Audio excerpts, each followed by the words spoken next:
Hello friends, my name is Garima. इस video में हम class 7 NCERT book science chapter 9 soil का पार्ट 2 देखेंगे। So let's read the chapter.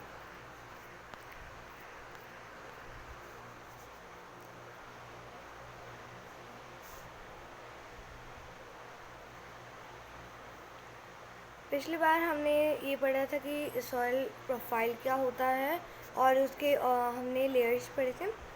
अब हम रीड करेंगे सॉयल टाइप से। So start. As you know, weathering of rocks produces small particles of various materials. These include sand and clay. आपको जैसे कि पता है कि वैदरिंग जो रॉक्स का टूटना है वो छोटे छोटे पार्टिकल्स बनाता है डिफरेंट डिफरेंट मटेरियल्स के। ये इंक्लूड करते हैं sand and clay. The relative amount of sand and clay depends upon the rocks which the particles were formed.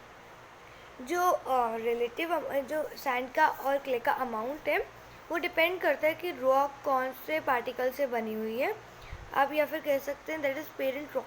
जो पेरेंट रॉक होती है वो किस चीज़ से बनी हुई है, किस से बनी हुई है, सैंड से या फिर क्ले से।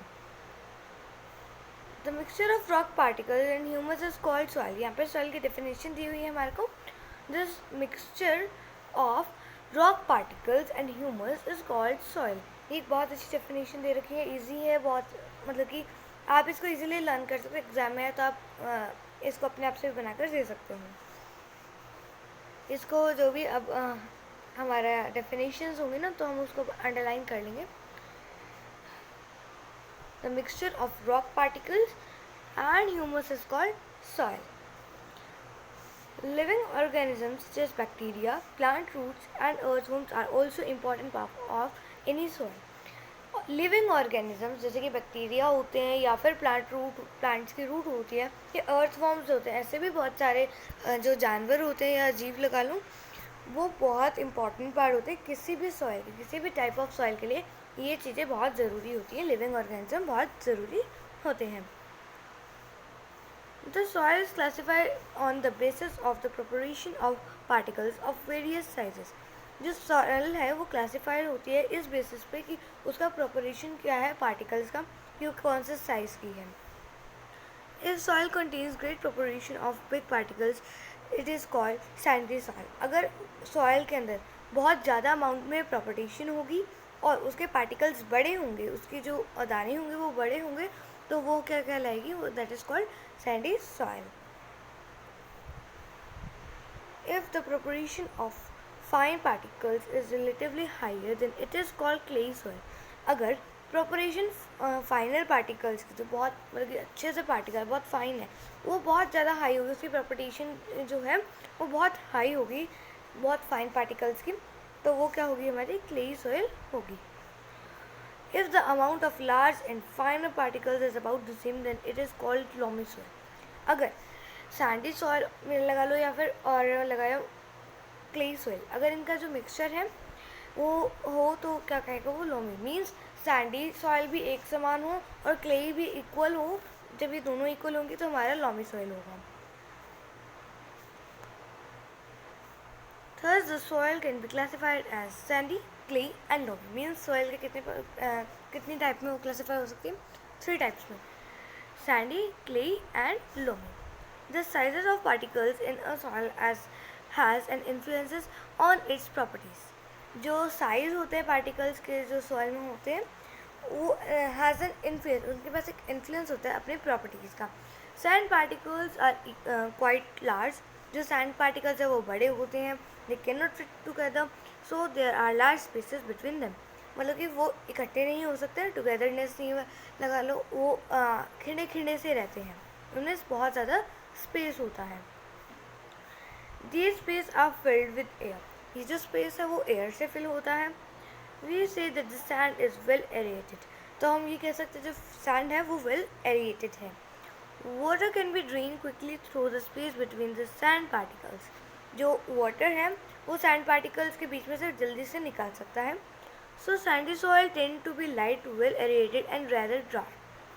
इसलिए सैंडी सॉइल को क्या कहा जाता है, लाइट कहा जाता है, हल्की है वो, वेल एरिएटेड है वो, और क्या है, ड्राई है वो।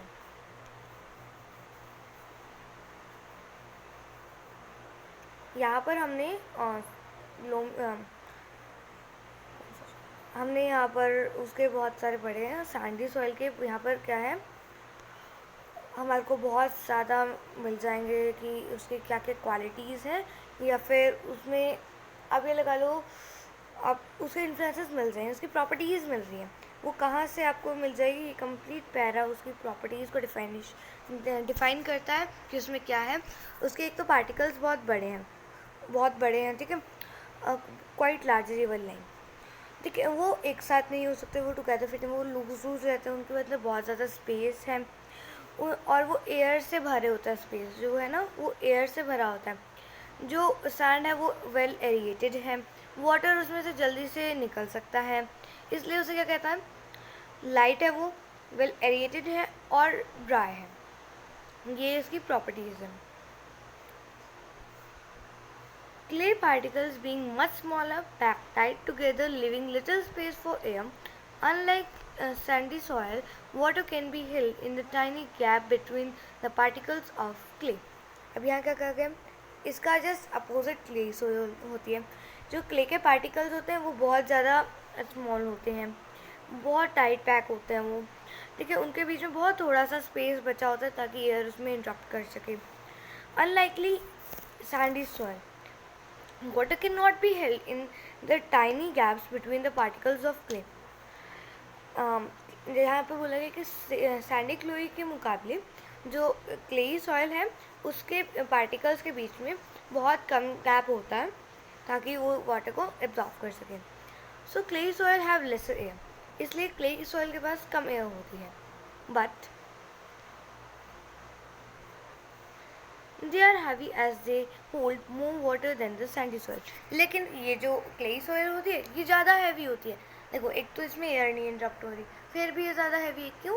क्योंकि इसमें वाटर की कैपेसिटी होल्ड करने की बहुत ज़्यादा है, और सैंडी सॉइल में नहीं है, उसमें सिर्फ आपका एयर इंटरप्शन मिलेगी। The best top soil for growing crops is loam. जो बेस्ट टॉप सॉइल है क्रॉप्स को उगाने के लिए वो लोम है, loamy soil. Loamy soil is a mixture of sand, clay and another type of soil particle known as silt. अब जो लोमी सॉइल है ये मिक्सचर है सैंड का, क्ले का और एक दूसरे टाइप की सॉइल का जिसका नाम है silt. Silt occurs as a deposit in river beds. अब जो सिल्ट होती है वो कब अकर होती है, जैसे कि डिपॉजिट हो सके रिवर बेड में। The size of the silt particles is between those of sand and clay. जो साइज होता है वो क्या होता है सैंडी लोमी सॉइल का, सैंडी और क्लेई सॉइल के बीच का ही होता है, मीन्स मीडियम सा उसका पार्टिकल्स होते हैं, ऐसे उनका साइज होता है। The loamy soil also has humus in it. अब जो लोमी सॉइल है उसमें ह्यूमस भी होती है। It has the right water holding capacity for growth of plant. इसके पास बिल्कुल ठीक वाटर होल्डिंग कैपेसिटी होती है प्लांट्स को ग्रो करने में। Now activity 9.3,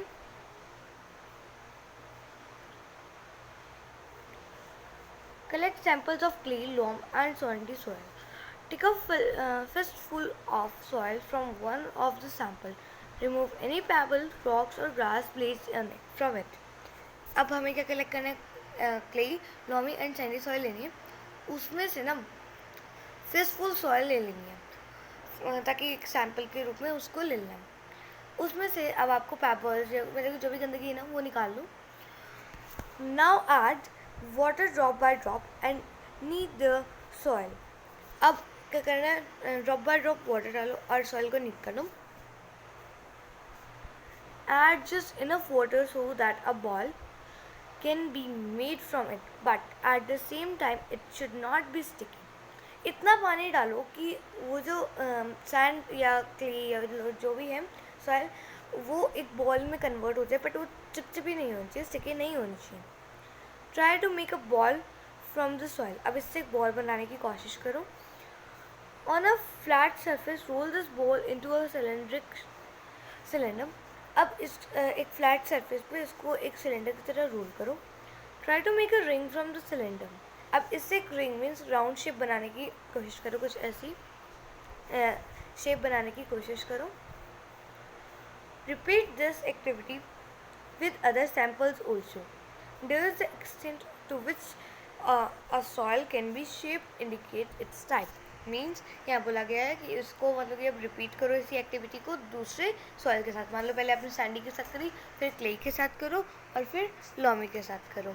does the extent to which a soil can be shape indicate its type. अब ये बताओ कि कौन सा सॉइल ने एग्जैक्ट वही shape the. Can you suggest which type of soil would be the best for making pots, toy and statues? अब इन सब को बनाने के लिए सबसे बेस्ट होती है हमारी क्ले सॉइल। अब ऐसा क्यों है कि क्ले सॉइल सबसे बेस्ट होती है? क्ले सॉइल इसलिए सबसे ज़्यादा बेस्ट होती है क्योंकि वो चिपचिपी नहीं होती, मतलब कि चिपचिपी होती है, वो स्टिकी सी होती है हमारी, इसलिए वो घड़े बनाने में हेल्प करते हैं। स्टिकी होती है, इजीली उसको शेप दे देते हैं। जैसे हम क्ले के साथ खेलते हैं ना, क्ले की आती है चीज़ें, हम उसके साथ कुछ टॉयज़ बनाते हैं या फिर मोल्ड्स होते हैं जो क्ले मोल्ड्स, उनके साथ हम खेलते हैं, तो उनसे हम कुछ भी बनाते हैं। लाइक हमने कई बार बनाए होगी, डीआर टाइप बनाया होगा खेलने के लिए। ऐसे ही क्ले सॉइल सबसे बेस्ट होती है पोट्स, टॉयज़ और स्टैचूज बनाने के लिए। Now properties of soil, soil की properties. You have list some uses of soil. Let us perform some activities to find the characteristics of the soil. आपने बहुत सारे सॉइल के यूजेस सुने होंगे। अब हम कुछ एक्टिविटीज़ उनमें से परफॉर्म करते हैं ताकि उनकी करेक्टरिस्टिक्स को ढूंढ सकें। फर्स्ट है percolation rate of water in soil. सबसे पहले हमारा था percolation rate water in soil, मतलब कि कितना पानी सॉइल एब्जॉर्ब कर लेती है। Hujo and Pehli marked two reference squares of 50-50 centimeter each, one on the floor of their houses and other on the कच्चा unpaved road। देखो क्या क्या भुजो और पहली ने दो स्क्वायर मापे, स्क्वायर बनाए 50-50 सेंटीमीटर्स के। एक तो बनाया उन्होंने अपने घर पे पक्के रोड पे, एक बनाया कच्चे घर पे अनपेव्ड रोड पर। They filled two bottles of same sizes with water। उन्होंने दो पानी की बोतलें भर ली सेम साइज ऑफ वाटर की। मीन्स इक्वल वाटर होता है ना, जिसमें मान लो आपने 10 लीटर वाटर लिया तो इक्वल साइज का, ठीक है, इतना ही लेना है। They emptied the water from the bottle, one each at the same time in the two squares। अब उन दोनों ने क्या किया, सबसे पहले तो पक्के घर में ले गए, वहाँ पे जो 50 सेंटीमीटर का एक स्क्वायर था उस पर पानी डाल के देखा। फिर उन्होंने कच्चे घर के स्क्वायर पे पानी डाल के देखा। They observed that the water on the floor flowed down and was not absorbed। उन्होंने देखा कि पक्के घर का जो पानी है, जो फर्श है, उस पर अगर हमने पानी डाला तो वो एब्जॉर्ब नहीं हुआ। On the कच्चा road on the other hand the water was absorbed। पर कच्चे घर में वो एब्जॉर्ब हो गया। Now let us perform an activity to understand। अब एक एक्टिविटी परफॉर्म करेंगे जिससे हमें ये समझ आए। Activity 9.4। For this activity, divide yourself into 3 teams. Name the team A, B, C. You will find out how fast the water passes from the soil. You will need a hollow cylinder or a pipe. Ensure that each team use pipe of same diameter। अब इस activity को करने के लिए अब 3 teams बांटो, A, B और C। अब आपको ये देखना है कि वाटर किसमें, कौन सी सॉइल में से सबसे ज़्यादा जल्दी पास डाउन होता है। इसके लिए आपको एक सिलेंडर, होलो सिलेंडर चाहिए या फिर आप कह सकते हैं पाइप चाहिए। ये आपको पाइप सेम साइज़ की और सेम डायमीटर की चाहिए। Some suggestion for obtaining such a pipe are given below। If possible, get a small tin can and cut off its bottom। अगर पॉसिबल हो सके तो एक टिन का डब्बा, लाइक कॉक्स के डब्बे आते हैं, इनके डब्बे के बॉटम को कट कर दो।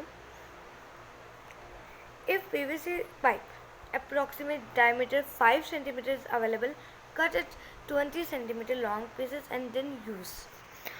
अब क्या, अगर PVC पाइप मिल जाए अप्रॉक्सीमेटली 5 डायमीटर की, तो आप क्या करो, उसको 20 सेंटीमीटर्स में 3 बार 20 कर दो। मीन्स टोटल 60 सेंटीमीटर की पाइप लो, 5 सेंटीमीटर की, और उसे यूज़ करो। At the place where you collect the soil place, at the place where you collect the soil, place the pipe about 2 cm deep in the ground। अब जहाँ पर आप soil collect करोगे उसके नीचे 2 सेंटीमीटर डीप वो pipe डाल दो। Pour 200 ml of water in the pipe slowly। अब धीरे धीरे से 200 ml 200 ml वाटर पाइप में डालो। For measuring 200 ml water you can use any empty 200 ml water. Means अगर आपको 200 ml बॉटल को मापना है तो आप कोई भी ले सकते हो, क्या कहते हैं, आप कोई भी बॉटल या कुछ भी ले सकते हो मापने के लिए। Note the time when you start pouring water when all, अब उसका टाइम मापो जो आपने स्टार्ट, जैसे आपने स्टार्ट कर दिया पानी डालना तो उसका टाइम मापो कितने देर तक मतलब कि वो पानी एब्जॉर्ब करते हैं। When all the water has percolated, जब सारा पानी प्रेकोलेट मीन्स एब्जॉर्ब कर लिया जाएगा। Leaving the pipe empty, note the time again, अब फिर से पाइप को छोड़ दो, उसको उसमें मतलब कि पानी डालने छोड़ दो और अब टाइम फिर से मेज़र करो कि अब टाइम क्या हुआ है। Be careful not to let water spill over run on the sides of the pipe when while pouring, अब ये ध्यान रखना कि मिट्टी पर ही गिरे पानी साइड्स में ना गिरे। Calculate the rate of regulation by using the following formula, अब उसको कैलकुलेट करना है प्रेकोलेशन का टाइम। ये हमारा फॉर्मूला है, ये आप अच्छे से कर लेना क्योंकि ये फॉर्मूला कई बार एग्जाम में पूछा जाता है कि प्रेकोलेशन का फॉर्मूला, प्रेकोलेशन रेट का फॉर्मूला क्या है।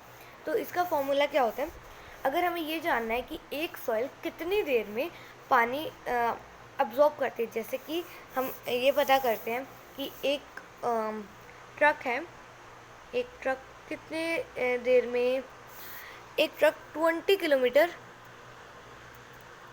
पर आवर की स्पीड से चल रहा है। और अब इसमें भी सेम है, मीन्स कितनी देर में, जैसे हम यहाँ पता लग करते हैं कि कितनी देर में, इस फॉर्मूला में हमें पता करते हैं कि कितनी देर में हमारे को कितनी देर में डिस्टेंस कवर किया जा रहा है। मीन्स 20 किलोमीटर वो 1 घंटे में कवर कर लेता है। तो अब यहाँ हम पता करते हैं कि सॉइल कितनी देर में वाटर को एब्जॉर्ब कर लेती है। इसका हमारा फॉर्मूला ये है, प्रेकोलेशन रेट ml और मिनट में आएगा, हमेशा ml और मिनट में। अगर आपको दिया गया हो लीटर और आर में तो उसको ऑलवेज चेंज कर लेना ml और मिनट में। प्रेकोलेशन क्या है रेट, सबसे पहले अमाउंट ऑफ वाटर, कितना अमाउंट ऑफ वाटर डाला है, और प्रेकोलेशन टाइम, और कितने टाइम में वो एब्जॉर्ब कर लिया गया। सपोज़ आपने 20 ml वाटर डाला है और वो 5 मिनट्स में एब्जॉर्ब कर लिया है, वो 5 मिनट्स में एब्जॉर्ब हो गया है हमारा। तो इसको अब हम डिवाइड करेंगे 5 1 and here 4, so means 4 millilitre per minute, means वो 4 मिलीलीटर 1 मिनट में एब्जॉर्ब कर लेती है सॉइल। देखिए यहाँ पर भी हमारे को यही एग्जांपल दिया हुआ है कि 200 ml 20 मिनट में कर रही है, तो मीन्स 10 ml वाटर वो 1 मिनट में कर रही है। ये प्रेकोलेशन हमारा रेट ऑफ प्रेकोलेशन है।